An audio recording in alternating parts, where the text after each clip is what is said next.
What most people misunderstand about the Heyoka empath is that it isn't a gift that feels like a gift. It feels like a burden. It feels like being too much, too intense, too honest in a world that rewards silence and surface level peace. Most people think empaths are soft, gentle, quiet healers who absorb everyone's pain with a warm smile. And some empaths are exactly that. But the Heyoka is different. The Heyoka is the mirror, the disruptor. The one who walks into a room and without saying a word makes people feel seen in ways they weren't ready for. In Native American tradition, the Heyoka was considered the most sacred and the most misunderstood of all empaths. They didn't heal by comforting you. They healed by reflecting your truth back to you, even when that truth was uncomfortable, especially when it was uncomfortable. If people have always told you that you're too much, too blunt, too weird, too unpredictable, but somehow those same people keep coming back to you when life gets hard, you might not be broken. You might be a Heyoka. And today I'm going to show you the 7 signs that prove it. Think about the last time someone told you they were fine. They said the words clearly. Their face looked calm. Maybe they even smiled, but something inside you shifted. Something quiet and instinctive told you that what you were hearing and what was actually true were two completely different things. You didn't have a reason. You didn't have evidence. You just knew. That knowing, that silent, uninvited knowing, is where the Heyoka empath lives. Most people process other people's emotions through words. They wait to be told how someone feels. They read body language. They look for signs. They analyze. They interpret. It is a logical process, a conscious one. They gather information from the outside and form a conclusion on the inside. That is the normal human experience of understanding someone else's emotional state. But for you, it works in reverse. You don't wait for the information to come in. The emotion arrives first. Before the conversation starts, before a single word is spoken, sometimes before the person even walks into the room. You feel the weight of what someone is carrying before they've decided whether or not to share it. And the strangest part is that you often feel it more clearly than they do themselves. This is not intuition in the way people casually use that word. Intuition is a quiet suggestion. What you experience is closer to an emotional transmission. Like your nervous system is tuned to a frequency that most people can't access. You receive signals that were never intentionally sent, and those signals don't stay at a distance. They land inside you. They settle into your chest, your stomach, your throat. Someone else's anxiety becomes a tightness in your own body. Someone else's grief shows up as a heaviness in your limbs before a single tear has been mentioned. Someone else's anger walks into the room and you feel it before anyone raises their voice. This is why crowded spaces can be so overwhelming for you. It isn't the noise, it isn't the crowd itself. It is the volume of unspoken emotional content filling every corner of the room. Every person carrying something they haven't said. Every interaction layered with things that remain beneath the surface. And you feel all of it, all at once, without a filter and without a choice. People who don't experience the world this way often misread this about you. They see you go quiet in a social setting and assume you're shy. They see you pull back from someone who seems perfectly pleasant and assume you're being difficult. They don't understand that you're not reacting to what's visible. You're reacting to what's real. And sometimes those two things are nowhere near each other. Here is what makes this particular experience so isolating. Because you feel what people hide, you often find yourself responding to the emotion underneath rather than the surface performance on top. You speak to someone's pain before they've admitted they're in pain. You address the real issue before the person has given you permission to see it. And from the outside, this looks strange. It looks intrusive. It looks like you're making assumptions or projecting. But you're not projecting. You are receiving. There is a profound difference, and most people never understand it. The person sitting across from you says everything is fine. You respond with gentleness, with a quiet acknowledgement of something deeper. They stiffen. They deny it. Sometimes they get defensive. Not because you were wrong, but because you were right before they were ready. And that is an uncomfortable experience for someone who has spent energy constructing a controlled version of themselves to show the world. This is the mirror effect beginning, without trying, without planning. Simply by responding to what is real instead of what is performed, you become a reflection that some people aren't prepared to face. But here is something important that most people miss about this experience. It is not only heavy, it is also extraordinarily precise. Your ability to feel what others hide gives you an accuracy in human relationships that most people spend a lifetime trying to build through strategy and analysis. You don't have to wonder if someone truly cares about you. You feel the difference between genuine warmth and social performance. You don't have to guess whether someone's apology is real. You feel whether the remorse is actually there or whether the words are simply a tool being used to restore comfort. You don't have to be told when a relationship has shifted. You feel the change in the emotional texture of the space between you and another person long before any conversation makes it official. This is not a small thing. This is a form of intelligence. Emotional intelligence taken to a depth that goes well beyond reading the room or being perceptive. This is direct access to the emotional truth of a situation delivered to you without request and without delay.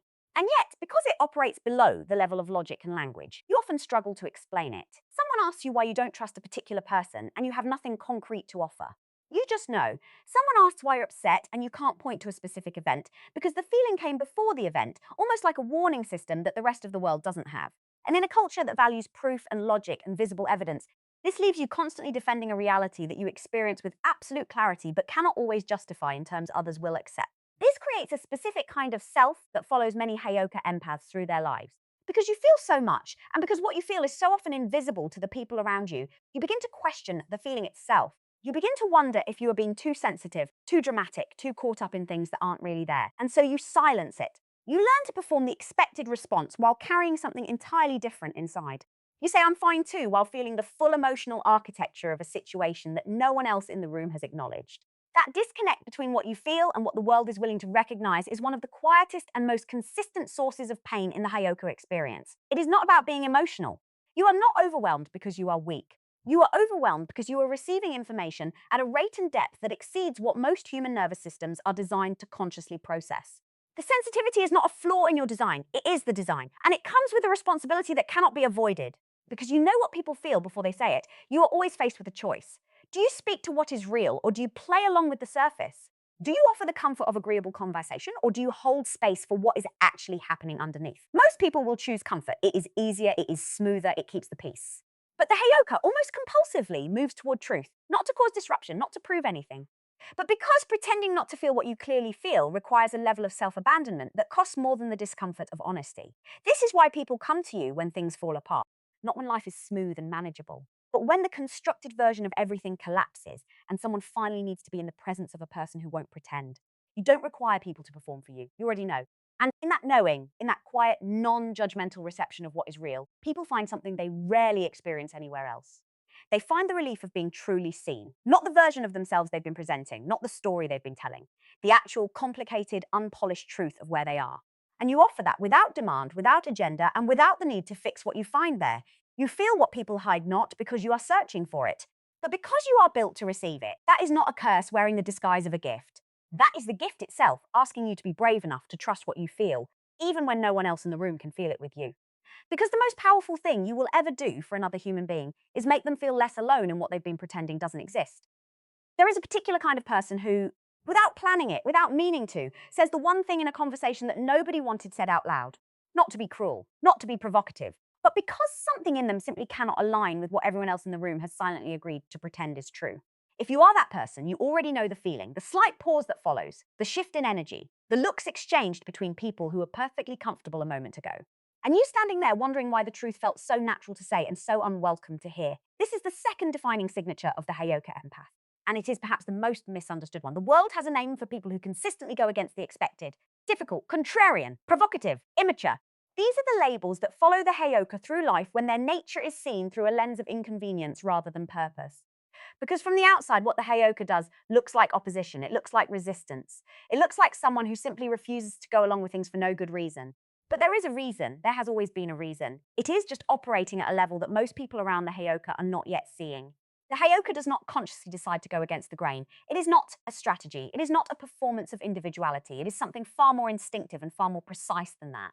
When a Heyoka encounters a situation where the collective behavior, the accepted response, the comfortable agreement in the room is built on something false, something avoidant, something that is serving comfort rather than truth, their entire system resists it. Not intellectually at first, physically. Something in them pushes in the opposite direction almost before the mind has caught up to explain why. And the result is this. They do or say the thing that no one expected, the thing that cuts against the current of the room, the thing that on the surface looks like it came from nowhere, but it didn't come from nowhere. It came from the same place all Heyoka responses come from. It came from feeling what is real beneath what is being performed. Here is a simple example of how this works in daily life. A group of people are gathered. The conversation has taken a direction that everyone seems to agree with. The nods are happening, the validation is circulating. And there is a kind of invisible social contract forming in real time that says, we all agree this is true, this is acceptable, this is the version of events we are going with. Most people join that contract without even noticing they've signed it. The social pressure is subtle, but it is powerful. Agreement feels safe, it feels connected, it avoids friction. The Heyoka does not sign that contract, not because they are trying to be the exception, but because their internal system has already registered that something in the agreement is off. And without always being able to articulate why, they say something that runs directly counter to the direction of the room. A question that nobody thought to ask. An observation that reframes the entire conversation. A simple, quiet disagreement that lands with far more weight than its volume would suggest.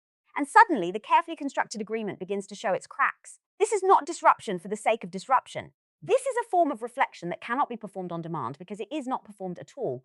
It is the Heyoka being exactly what they are in a moment that required exactly that. A mirror, showing people the shape of what they were doing, often before they had consciously chosen to do it. The psychological mechanism underneath this is fascinating and important to understand. When a group of people unconsciously agree to maintain a false narrative, whether it is a comfortable lie, a shared avoidance, or a collective minimization of something real, there is an emotional tension that builds beneath the surface of that agreement. Everyone in the group feels it at some level, but the social pressure to maintain the agreement is stronger than the individual impulse to challenge it, so the tension stays buried.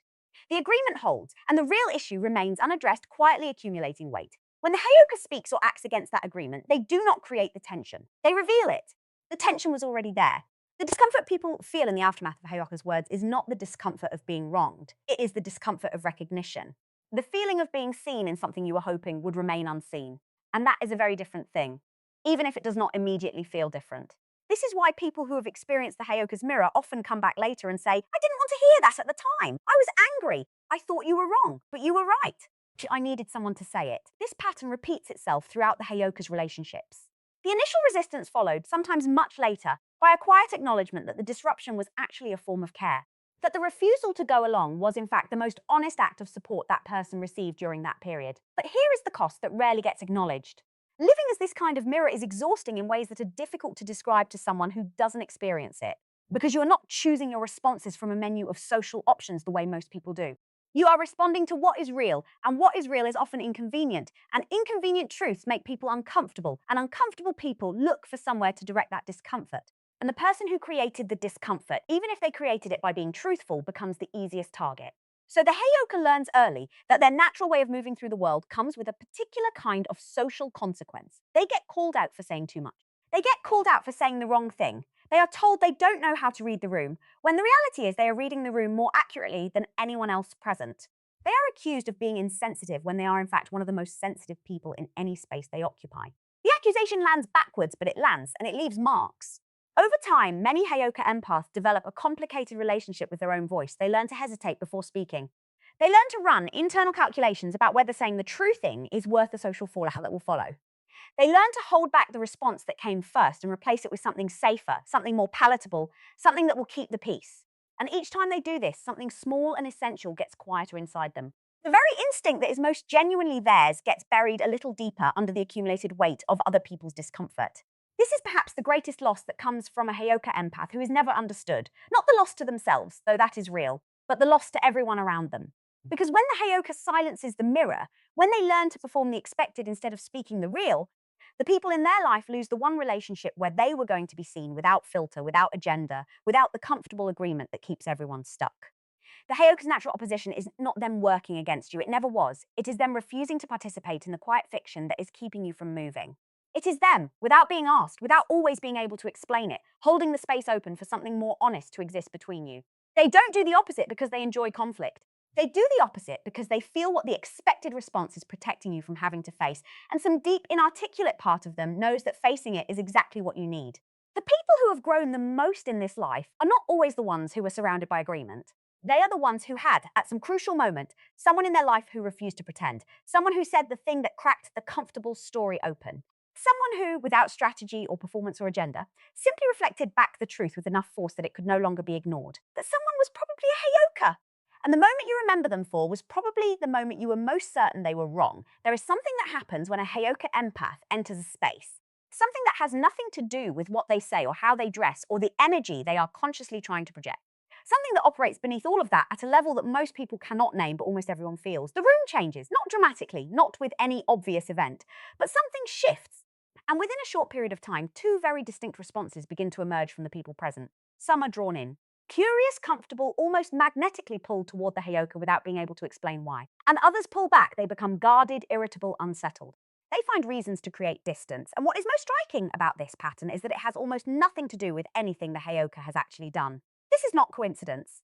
This is the mirror working before a single word has been exchanged. Most people move through social environments with a version of themselves that has been carefully constructed over years. A presentation, a curated selection of personality traits, responses, and behaviors that have been tested and refined to produce a particular effect. To be liked, to be respected, to be safe, to belong. This is not dishonesty in the way we typically use that word. It is a deeply human adaptation. Everyone does it to some degree. We all learn which parts of ourselves to bring forward and which to keep back depending on the situation. It is how social life functions. But here is what happens in the presence of a Heyoka. That construction becomes visible, not because the Heyoka says anything about it, not because they challenge it or point it out, but because the Heyoka themselves is not performing one. They are not presenting a curated version. They are simply present, fully, and without the usual layers of social management. And that raw, unfiltered presence acts as a kind of pressure on everything around it, like a light that doesn't judge but illuminates everything in the room simply by being on. When someone is standing in that light and they are carrying something they haven't acknowledged, something they have worked hard to keep in the comfortable shadows of their own self-image, the discomfort they feel is not coming from the Heyoka. It is coming from inside themselves. The Heyoka is simply the condition under which what was hidden becomes harder to ignore. And for people who have built their sense of safety on keeping certain things hidden, even from themselves, that condition feels threatening. The Heyoka becomes associated with that discomfort, not because they caused it, but because they were present when it surfaced. This is why the people who pull away from Heyoka empaths often do so with a particular kind of intensity. It is not casual dislike, it is not simple personality incompatibility. It carries an edge of something more defensive, more urgent. Because what they are actually moving away from is not the Heyoka as a person. They are moving away from what they feel when they are near the Heyoka. They are moving away from the version of themselves that becomes visible in that presence. And since they cannot move away from themselves, they move away from the mirror instead. If you are a Heyoka, you have experienced this. You have watched someone decide they don't like you before you have given them any real reason to. You have felt the shift in someone's energy toward you and searched your memory for what you might have said or done, finding nothing sufficient to explain it. You have been called intimidating by people you were never trying to intimidate. You have been called intense by people in rooms where you were saying very little. You have had people tell others to be careful around you, and you have stood there genuinely confused because from inside your own experience, you were simply being present. That confusion is real and it is valid because you are not doing what people are reacting to. You are being it, and there is no way to turn that off without turning yourself off entirely. Now look at the other side of this pattern, the people who are drawn to you, and notice that they too tend to arrive with a particular quality. There is often an openness in them, a willingness to be seen that goes a little deeper than average. Or there is pain, real, unresolved, searching pain that has grown tired of interactions where everything stays on the surface. These are people who have been carrying something heavy and have not yet found a space where they could set it down without being managed or minimized or redirected towards something more comfortable. And then they encounter you, and something in them recognizes, even before words happen, that this is a different kind of space, that here, the performance is not required. That here, what is real will be met with something real in return. This is not projection on their part, they are feeling something accurate. The Heyoka's presence genuinely offers something different, not better in a hierarchical sense, but different in a way that is rare. The absence of the usual social game creates a kind of room that most people spend their entire lives searching for without knowing how to name what they are looking for. But here is the complexity that the Heyoka must eventually reckon with. Being drawn to someone and being ready for what that person's presence will ask of you are two different things. Many people are drawn to the Heyoka in a moment of pain or searching, and what they want, consciously, is comfort and validation. What the Heyoka's presence offers them instead is clarity. And clarity, when it arrives in the middle of pain, does not always feel like what was hoped for. It can feel like exposure. It can feel like being asked to do something you came there to be relieved of doing. Some of those people stay. They move through the discomfort and find on the other side of it something genuinely transformative. They grow. They come back different. They become, in many cases, the most loyal and deeply connected relationships the Heyoka will ever have. Because the connection was built on something real from the very beginning.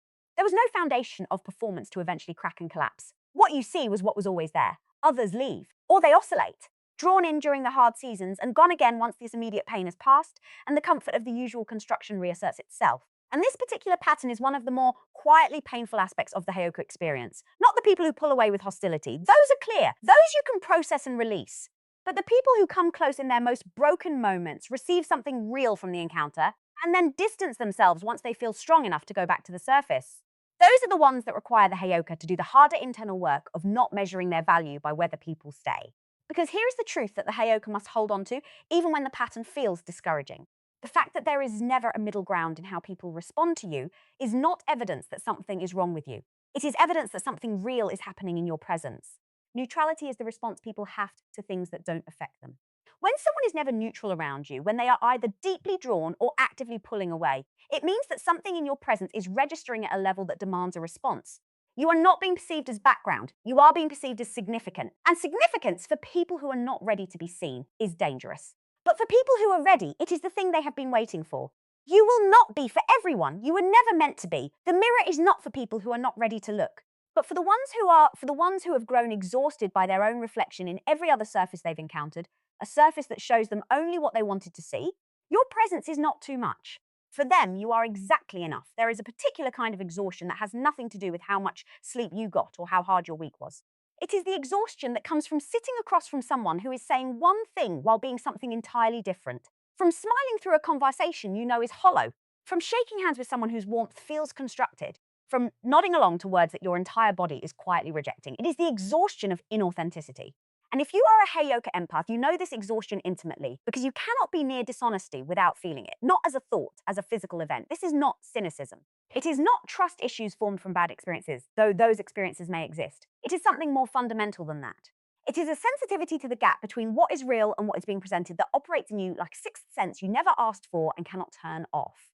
When someone is performing warmth they don't feel, you feel the performance. When someone is constructing a version of events that protects their image rather than serves the truth, you feel the construction. When someone's words and their actual intentions are moving in different directions, something in your body registers the discrepancy before your mind has had time to analyze a single detail. Most people have a version of this. Most people have walked away from an interaction thinking something felt off without being able to explain why. But for most people, that feeling is occasional, fleeting, easily overridden by social expectation or the desire to give someone the benefit of the doubt. For the Heyoka, it is constant. It is the baseline through which every interaction is filtered, and it does not negotiate with politeness. This is where the physical dimension of this experience becomes important to understand, because it is the part that most people, even the Heyoka themselves, tend to minimize or dismiss. The sensitivity to inauthenticity does not stay in the mind as a quiet suspicion. It lands in the body, in the stomach, in the chest, in the throat. There is a tightening, a heaviness, a particular kind of restlessness that arrives uninvited when the environment around you is saturated with things that are not real. You might walk into a social gathering and within minutes feel an overwhelming need to leave, not because anything overtly wrong has happened, but because the cumulative weight of performed conversations, managed impressions, and careful presentations is pressing against you from every direction. Your body is reacting to an environment that your mind has not yet fully processed, and that reaction is accurate. It is not anxiety in the clinical sense, though it can mimic it. It is a signal. A clear, consistent, reliable signal that the environment you are in is not honest. This is why Heyoka empaths so often find large social gatherings genuinely draining in a way that goes beyond introversion. It is not simply that they need quiet time to recharge.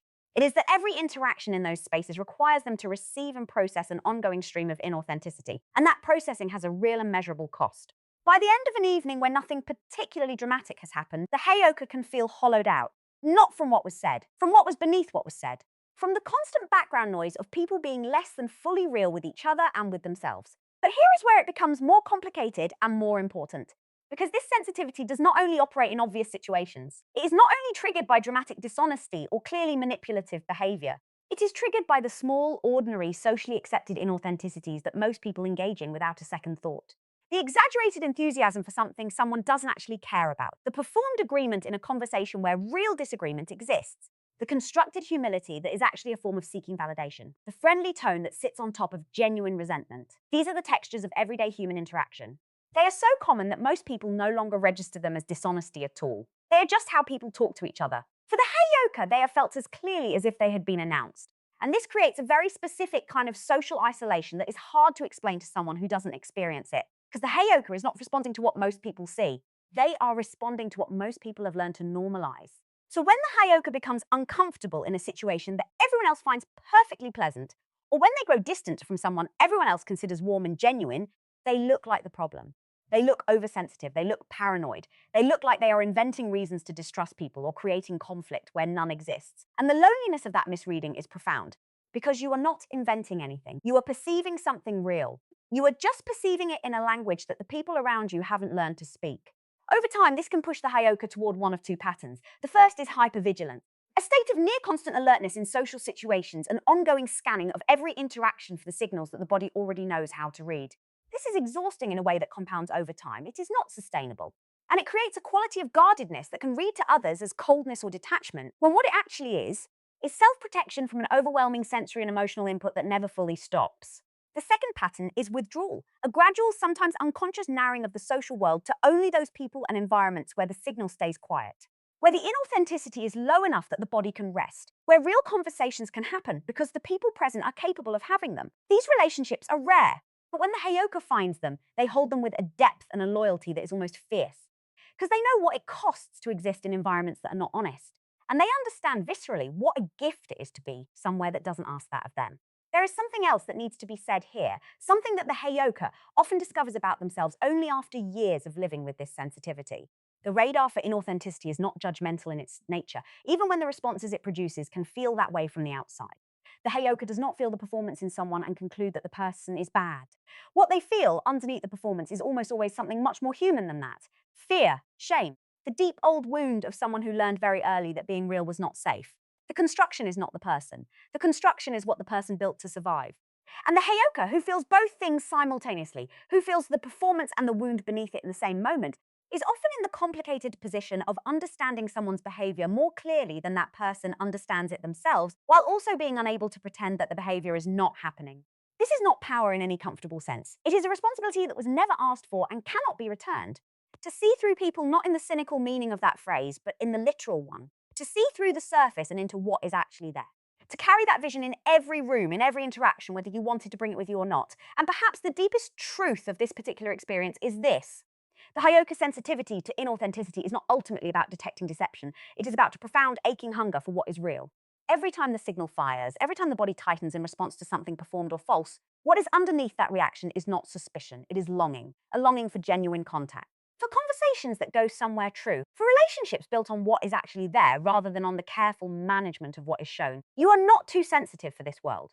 You are too honest for its habits, and that is not something to fix, that is something to protect. There is a kind of loneliness that no amount of company can touch. You can be surrounded by people who care about you, people who are genuinely trying to connect, people who would do anything for you if you asked, and still feel it. That quiet, persistent ache of not being fully met.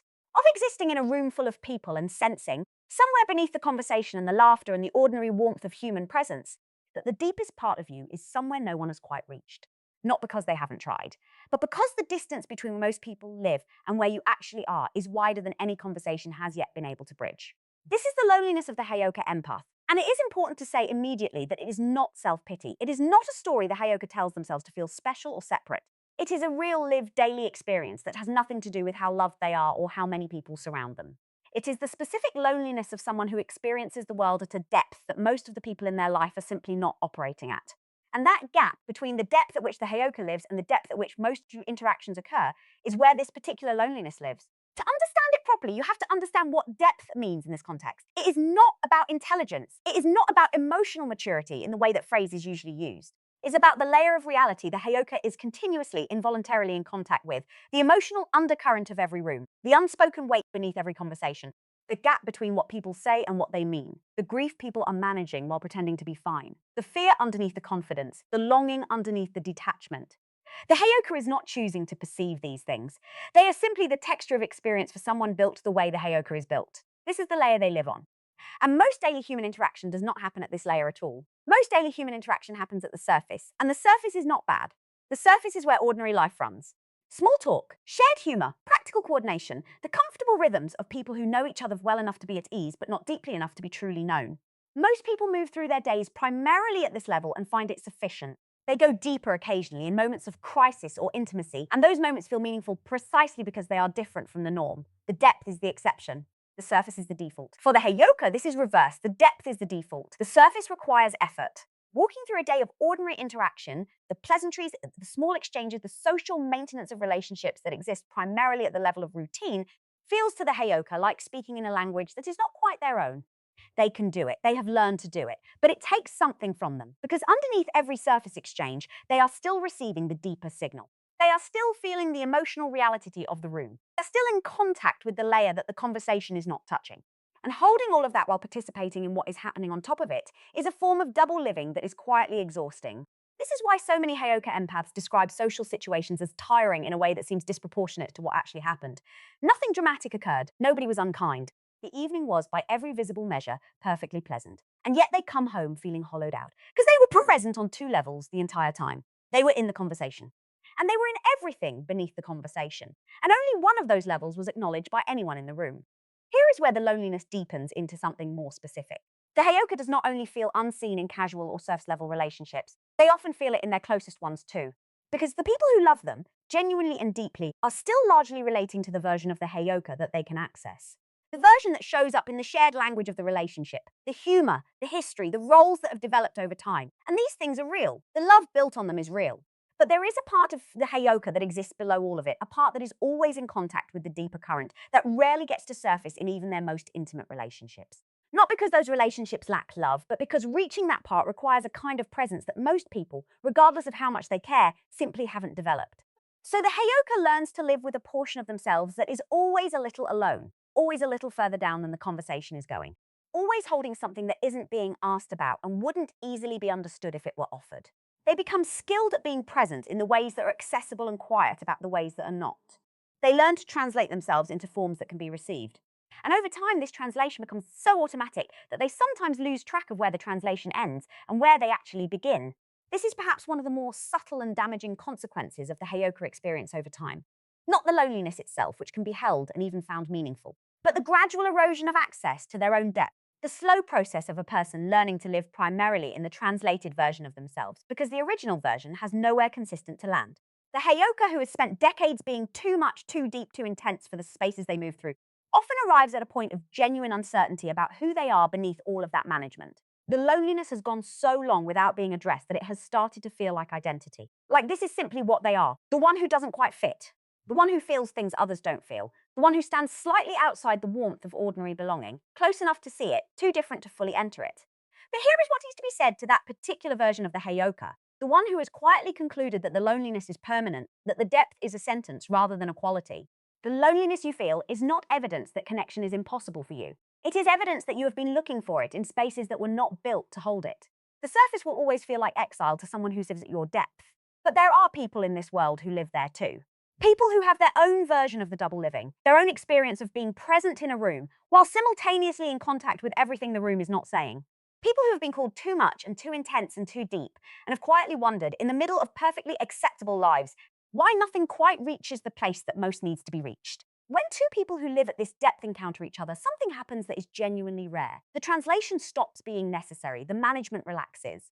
The part of them that has spent years being slightly hidden finds, without announcement or ceremony, that it can simply be present. And the relief of that, the profound, almost disorienting relief of not having to carry the gap alone for a moment, is something that no amount of surface level warmth can replicate. This is what the Heyoka is actually searching for beneath all of it. Not to be understood by everyone, not to have their depth acknowledged in every room they enter, but to find, even rarely, even in small moments, the experience of genuine contact, of being met at the level where they actually live, of discovering that the depth they carry, which has felt for so long like the source of their separateness, is also the very thing that, in the right company, makes the most profound connection possible. Your loneliness is not a life sentence, it is a compass, and it has always been pointing you towards something real.